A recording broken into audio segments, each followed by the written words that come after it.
प्राचीन भारताच्या पवित्र भूमीत धर्म आणि अधर्म यांच्यातील संघर्ष चालू होता. त्या काळी मथुरा नगरीवर राज्य करत होता एक क्रूर आणि निर्दयी राजा कंस. कंस अत्यंत शक्तिशाली होता, पण त्याच्या मनात भीतीही तितकीच होती. एके दिवशी त्याची बहीण देवकी आणि तिचा पती वसुदेव यांचा विवाह सोहळा मोठ्या थाटामाटात सुरू होता. कंस स्वतः रथ चालवत देवकीला तिच्या सासरी सोडायला निघाला. तेवढ्यात आकाशातून एक गूढ आवाज घुमला. "अरे कंसा, लक्षात ठेव, तुझा मृत्यू देवकीच्या 8व्या मुलाच्या हातून होईल." हे ऐकताच कंसच्या चेहऱ्यावरचा आनंद गायब झाला. त्याच्या डोळ्यात क्रौर्य उतरले. त्याने तलवार काढली आणि देवकीला मारण्यासाठी पुढे सरसावला. वसुदेव घाबरले, पण त्यांनी धैर्य दाखवत कंसाला सांगितले, "राजन, देवकीला मारू नकोस. आम्ही जन्माला येणारी प्रत्येक संतती तुला देऊ." कंसाने विचार केला आणि त्याने देवकी आणि वसुदेव यांना कारागृहात टाकले.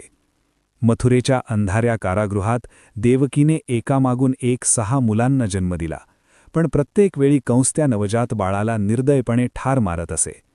कारागृहात दुःख, अश्रू आणि निराशा पसरली होती. 7व्या मुलाच्या वेळी एक अद्भुत चमत्कार झाला. भगवान विष्णूंनी आपल्या योगमायेने देवकीच्या गर्भातील बाळ रोहिणीच्या गर्भात स्थानांतरित केले. तोच पुढे बलराम म्हणून जन्माला आला. आणि मग आला तो दिवस, भाद्रपद महिन्याच्या कृष्ण पक्षातील अष्टमी. रात्र गडद होती. आकाशात काळे ढग होते.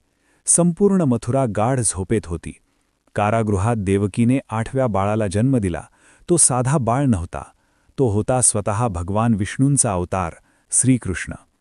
त्या क्षणी कारागृहात दिव्य प्रकाश पसरला. श्रीकृष्णाने आपल्या दिव्य रूपात वसुदेव आणि देवकीला दर्शन दिले. ते म्हणाले, "मी पृथ्वीवरील अधर्म नष्ट करण्यासाठी आलो आहे." यानंतर ते पुन्हा एका साध्या बाळाच्या रूपात आले.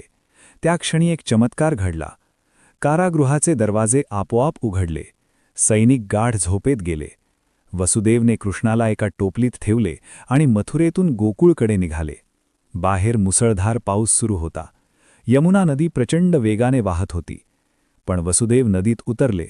तेवढ्यात शेषनाग प्रकट झाले आणि आपल्या फण्यांनी कृष्णावर छत्र धरले. यमुना नदीनेही आपला मार्ग मोकळा केला.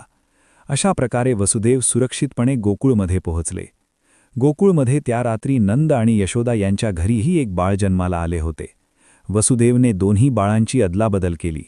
कृष्ण गोकुळमध्ये वाढू लागले. लहानपणापासूनच कृष्ण अत्यंत खोडकर होते.